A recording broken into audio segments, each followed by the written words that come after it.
Assalamualaikum warahmatullahi wabarakatuh. Sahabat, saudara-saudaraku di mana saja berada, berjumpa kembali bersama Panggilan Islami Channel. Sehat walafiat tentunya, dan mudah-mudahan selalu dalam lindungan Allah Subhanahu wa Ta'ala. Amin ya rabbal alamin. Sahabat dan saudara-saudaraku, pada kesempatan ini saya akan menyampaikan satu informasi ini tentang pembelokan sejarah, bukti dari apa yang telah dilakukan oleh para Ba'alawi ini adalah pembelokan sejarah yang sudah jelas mereka lakukan. Dengan apa? Sebab menurut para ulama Banyuwangi dan Sidogiri ini yang akan dipaparkan oleh beliau nanti jadi ini sudah hampir lebih dari 300 kuburan yang dibongkar dan ternyata tidak ada tuntutan. Nah itu tidak ada tuntutan apa-apa dari yang membuat kuburan itu. Nah seandainya menurut logika kalau misalnya kita membuat makam orang tua kita, katakanlah bapak kita lah kemudian serta-merta kuburan itu dibongkar oleh orang, barangkali nuntutnya kayak apa kita mencak sambil ngacung-ngacungin golok, mungkin kita lawan karena makam kuburan bapak atau orang tua kita dibongkar. Akan tetapi realitas atau realisasi pada atau kenyataan pada hal ini ini yang dilakukan oleh para Ba'alawi ini, kuburan ini sudah lebih dari 300 kuburan dibongkar, dan yang membuatnya atau kuburan itu adalah para Ba'alawi tapi tidak ada tuntutan, tidak ada aksi-aksi apa-apa. Dibongkar sudah aja dibongkar, padahal kalau dilihat kondisinya lumayan pembangunannya menggunakan biaya dan dana, karena kuburan itu dibuat hanya untuk mencari uang saja, mengambil infak dan sodakohnya. Ketika dibongkar ketahuan, dan itu pun kuburan-kuburan palsu dan bohong yang nyatanya tidak ada. Bahkan yang lebih lucunya lagi tragis ini jadi ada kuburan yang matinya ini adalah Ba'alawi tapi PKI. Ba'alawi itu banyak PKI banyak PKI. Nah ketika dibuat makam PKI ini dijarahi dibacain, dan nah inilah dijarahi, diminta berkahnya, padahal jelas-jelas ini dia PKI. Nah kalau PKI itu apa? Partai Komunis Indonesia. Kalau komunis itu apa sih? Komunis itu anti Tuhan, tidak bertuhan. Nah artinya komunis itu ateis, tidak bertuhan, anti Tuhan. Nah Ba'alawi aja sekarang yang mengagung-agungkan mereka, padahal kalau dulu kelakuannya biadab, tidak bertuhan jangan pun ibaratnya apa dilakukan oleh mereka, pembunuhan dan sebagainya dilakukan, sebab mereka tidak bertuhan, tidak percaya adanya Tuhan, tidak takut dengan dosa. Apa itu dosa? Tidak ada bagi PKI. Akan tetapi kuburan-kuburan itu yang dibuat oleh para Ba'alawi disembah, didatangi, dijarahi, dimintai keberkahannya. Nah inilah yang terjadi di Indonesia, kelakuan para Ba'alawi. Saudara-saudara, untuk lebih jelasnya kita dengar nih penuturan para ulama-ulama Banyuwangi dan Sidogiri. Di sini ada dari Banyuwangi yang akan memaparkan bukti pembelokan sejarah pembelokan sejarah yang terjadi di Indonesia oleh para Ba'alawi. Untuk itu yuk kita simak, mudah-mudahan bermanfaat, dan jangan lupa di like dan di subscribe. Bagi yang sudah subscribe, saya ucapkan banyak terima kasih.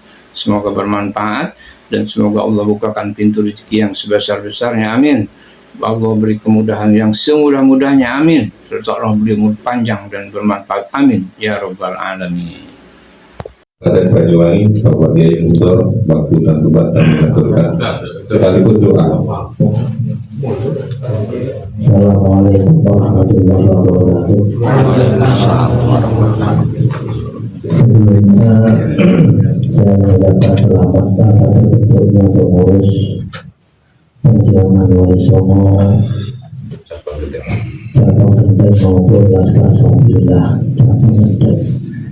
Untuk selanjutnya susunan pengurus ini akan kita setorkan ke pimpinan daerah agar supaya nanti ditindaklanjuti sebagaimana janji daripada pimpinan daerah untuk berikan kontrol itu atribut organisasinya juga, dan membuat saudara-saudara jangan khawatir kalau memang anggotanya nanti lebih banyak, kemudian atribut itu terbatas, maka kita harus berupaya untuk yang tidak dapat harus mendapatkan atribut yang sama dengan yang dapat, dan insya Allah lebih baik daripada yang diperolehkan.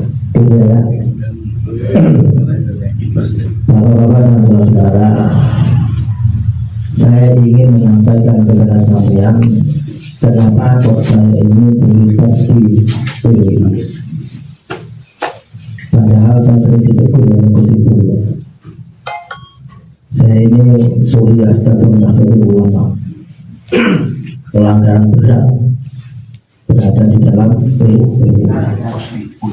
Tapi yang namanya katanya Pak Haji pakai logika, ideologi dan seterusnya, ini persoalannya adalah persoalan ideologi, bukan persoalan masalah yang berkaitan dengan struktur.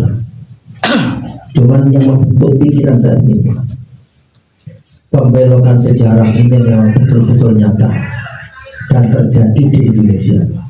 Kalau ini tidak disikapi, maka cucu-cucu kita, generasi-generasi 50 tahun setelah kita akan meyakini bahwa kenyataan-kenyataan pembelokan sejarah ini betul-betul terjadi. Saya akan ingin memberikan ilustrasi sejarah ini. Islam itu pertama dibawa oleh Nabi Muhammad SAW. Setelah Nabi Muhammad itu diteruskan oleh Khulafaur Rasyidin. Setelah Khulafaur Rasyidin itu tabi'in. Kemudian tabi'in dan seterusnya. Kemudian sampai di Indonesia, Islam ini dibawa oleh kaum Alawi, bukan Alwiyin, tapi Alawiyin. Kalau Alwiyin itu keturunan Alwi, itu orang Yaman. Tapi kalau Alawiyin keturunan Sayyidina Ali karramallahu wajhah. Terus kemudian Islam di Indonesia, ini pembelokannya nanti akan saya jelaskan kepada sampean. Yang membawa Islam ke Indonesia ini sekali lagi adalah kaum Alawi. Kaum Alawi ini berasal dari Asia Tengah. Makanya yang namanya Imam Bukhari, yang namanya Imam Muslim, yang namanya Imam Tirmidzi, yang namanya Imam Nasai, yang namanya Syekh Abdul Qadir Al-Jilani, yang namanya Hujjatul Islam Imam Al-Ghazali, itu bukan orang Yaman, bukan orang Yaman. Nah, dari orang-orang Asia Tengah inilah Islam datang ke Indonesia. Makanya kalau sampai datang ke Gresik, sampai akan melihat situs Syekh Ibrahim, bukan Al-Yamani tapi Asmoro. Asmoro kan itu mana saya samarkan ya Pak? Jelas itu, Samarkand itu Asia Tengah. Terus kemudian pembelokan sejarahnya di mana? Kaum Ba'alwi ini, pertama mereka mengatakan bahwa Wali Songo itu yang membawa Islam di Indonesia itu adalah keturunan atau orang-orang Ba'alawi. Tadinya mereka tidak mengakui, terus kemudian mengakui, sekarang tidak mengakui kembali, kan mencela-mencela begitu banyak, ya kan? Kan mencela-mencela begitu. Sekarang ini mereka mengatakan bahwa yang namanya Wali Songo itu adalah Ba'alawi. Sekarang ini, kenapa? Mereka takut bahwa yang menyebarkan Islam di Indonesia itu bukan orang-orang dari yang lain. Itu yang mereka takutkan. Jadi mereka ingin merebut sejarah yang menyebarkan di Indonesia itu bukan orang-orang Asia Tengah, bukan Wali Songo, tapi yang menyebarkan Islam di Indonesia adalah kaum Ba'alawi alias orang-orang yang Yaman. Ini yang direbut. Kalau ini direbut kena, maka anak cucu kita, mindset yang ada di dalam pikiran mereka akan mengatakan Islam di Indonesia ini yang menyebarkan adalah orang-orang yang Yaman. Ini dampaknya sangat luar biasa. Dampaknya nanti anak cucu kita akan menghormati, akan memuliakan, akan dan seterusnya terhadap orang-orang yang Yaman itu. Padahal dalam sejarahnya orang Yaman datang ke Indonesia yang membawa adalah Senopurjin. Katanya orang Osing itu Senopurjin, tapi paman saya kalau menyebut itu Senopurjin. Yang membawa orang-orang baru adalah Senopurjin. Mereka dipakai di Indonesia untuk melanggengkan kekuasaan dan alkoholasi Belanda. Makanya mereka dijadikan tengil-tengil dan seterusnya. Itu dalam kata itu. Itu alasan yang pertama. Alasan yang kedua, pembelokan akidah. Ini sangat ekstrim sekali. Sama kalau ikut pengajian kaum Ba'alawi, itu tidak pernah kita dengar yang namanya Fatihah dalam konteks tawasul itu ke para sahabat, ke Syekh Abdul Qadir Al-Jilani. Tidak pernah. Kenapa? Benar. Kenapa, Pak? Soalnya begini, yang namanya kaum Ba'alawi terhadap Syekh Abdul Qadir Al-Jilani itu musuh bebuyutan. Memang di dalam konteks sejarah ada namanya Bani Fatimiyah. Bani Fatimiyah itu katanya keluarga Kanjeng Nabi. Itu yang menumbangkan adalah Syekh Abdul Qadir Al-Jilani. Oleh karena itu mereka tidak mau kirim Fatihah kepada Syekh Abdul Qadir Al-Jilani. Padahal para wali songo kalau sampai tidak percaya, sampai baca buku-buku terbitan Kudus tahun-tahun sampai tahun 80 ke bawah. Dan tawasul itu pasti sudah Syekh Abdul Qadir Al-Jilani. Sementara kelompok yang lain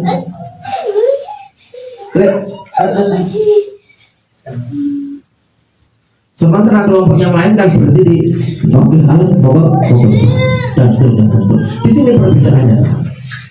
Oleh karena itu Bapak-bapak dan saudara-saudara yang berbahagia, karena penjelasan sejarah yang seperti ini, Pak, ini enggak.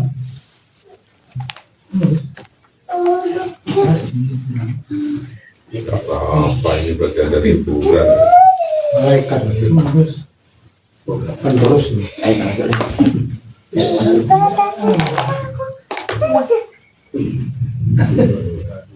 Pembelokan sejarah kedua. Jadi yang namanya Habib itu di Indonesia itu ada dua. Ada yang Habib keras, Pak, seperti Habib Rizik Syihab, Habib Bahar Smith. Ini justru menguntungkan kita. Menguntungkan kita gimana? Saya ini kan toko buku, Pak, toko kitab di daerah Bangrejo. Sekarang sudah tidak menerima. Di daerah Tegal Bimo sekarang ini tidak menerima. Itu kenapa? Karena akibat dari pidatonya Habib yang kasar tadi itu. Yang kedua ada Habib yang halus, Pak, seperti Habib Lutfi. Akan tetapi sikapnya lebih kasar daripada yang Habib yang kasar. Salah satu contoh membuat kuburan Rasul. Halus tapi Saya ingin tanya kepada sampean, kalau itu betul-betul kuburan Mbah sampean, kakek sampean, terus umpamanya dibongkar, sampean marah? Sampean marah nggak? Marah. Di situs komite itu, Pak, bukan 1, bukan 2, bukan 3, 6 kuburan langsung dibongkar, diris, Pak, nggak ada yang marah. Berarti kan palsu betul kuburan. Nggak ada. Ini sengaja dibikin disekonyong-konyongkan yang membuat sejarah yang ini itu adalah mereka. Dan ini persis yang dilakukan oleh orang-orang Yahudi ketika membuat kuburan di sebelah timur Masjidil Aqsa, supaya generasi-generasi yang di belakang ini meyakini bahwa mereka itu adalah pahlawan semuanya. Saya tidak sepakat dengan Pak Rifai sebagai seorang sejarawan, apalagi guru sejarah. Ketika yang namanya pembelokan sejarah ini sampai mengarah ke sejarah nasional. Coba sampai yang nama Owai Raman seperti ini. Sakit hati saya ketika ada seorang Habib mengatakan bahwa Indonesia ini adalah pintu dari. Ya, gimana? Mereka mengatakan bahwa andai kata tidak ada Habib maka Indonesia ini akan menurun, maka tidak akan merdeka. Coba gimana? Gimana? Kalau saya baca sejarah yang ditulis oleh Habib Sumunto, ada pemberontakan di Indonesia itu pemberontakan 200 kali pemberontakan. Itu dilakukan oleh kiai-kiai pondok pesantren. Di Monogoro itu kiai. Hasanuddin itu kiai memberontak semua. Dan di antara 200 pemberontakan yang dilakukan oleh kiai-kiai pondok pesantren untuk merebut kemerdekaan di Indonesia, tak satu pun tahu nggak? Terus tiba-tiba ada ucapan yang sampai dengarkan, andai kata tidak ada Pak Awal nih, Indonesia tidak akan merdeka. Kira-kira gimana? Ya seperti itu Pak, seperti itu. Terus kemudian apakah ketika saya mendengarkan seperti ini terus dibiarkan? Kan begitu. Dan seterusnya. Terus saya kemudian kemarin telepon di Sidogiri. Orang Sidogiri itu tidak boleh mengkritisi Habib, itu tidak boleh. Habib itu seperti orang tua kita, Pak. Jadi wala taqul lahum uffin wala tanharhuma wa qul lahum qawlan karima. Tidak boleh berkata aku sama Habib, tidak boleh. Seperti orang tua kita. Jadi kalau tidak setuju ya tidak setuju, itu saja, diam. Itu kata santri-santri Sidogiri. Terus kemudian kalau sampai memberikan sejarah apa diam? Kalau sampai terus kemudian membuat kuburan-kuburan pasukan atau dia, ya Pak, ya kita doakan saja.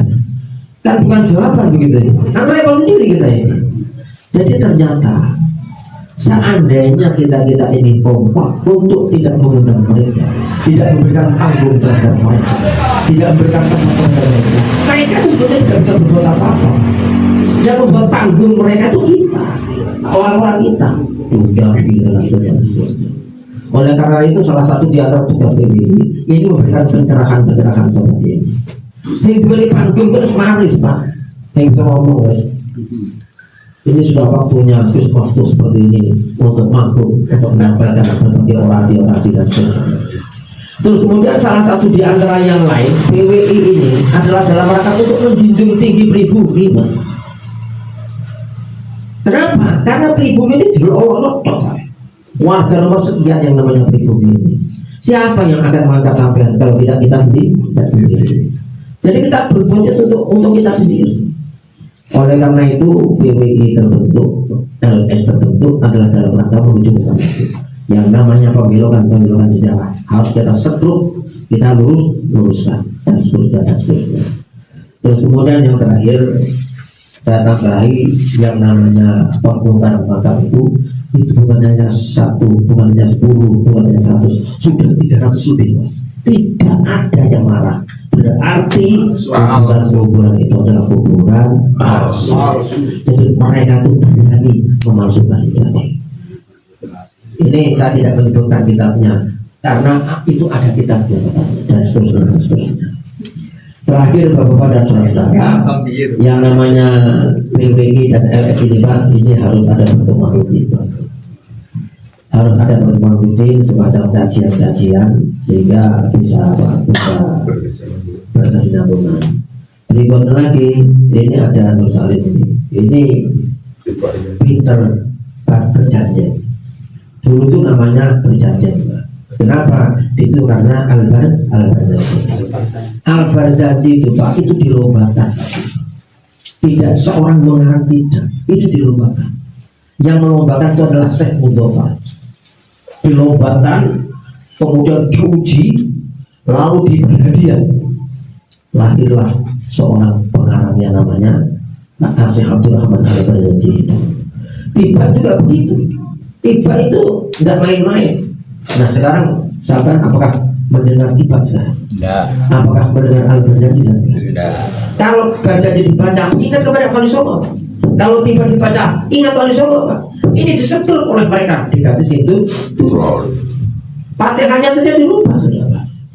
Ini kesamaan harus tanggal yang seperti ini. Oleh karena itu, itu kekayaan kita. Kekayaan kita.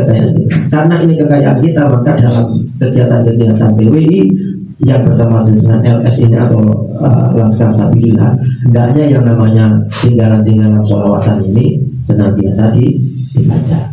Jadi seperti ini tadi Pak, misalnya walaupun hanya sekedar mahadul diam, ini ada yang namanya sholawatan. Itu Bang katanya Dr. Ki Haji Idul Maulid dalam buku Mendayung dalam Taufan itu mengatakan begini: di mana-mana kalau ada suara Al-Barzanji, di mana-mana ada suara ketibaan, di situ akan tercokol keluarga besar Jamiah Nahdlatul Ulama. Nggak usah mikir karena wes struktur apa, nggak usah mikir wes. Yang penting kita bergerak berjuang atas nama Islam Ahlus Sunnah wal Jamaah. Saya kira itu tambahan dari saya Pak. Sebelum doa, Bang.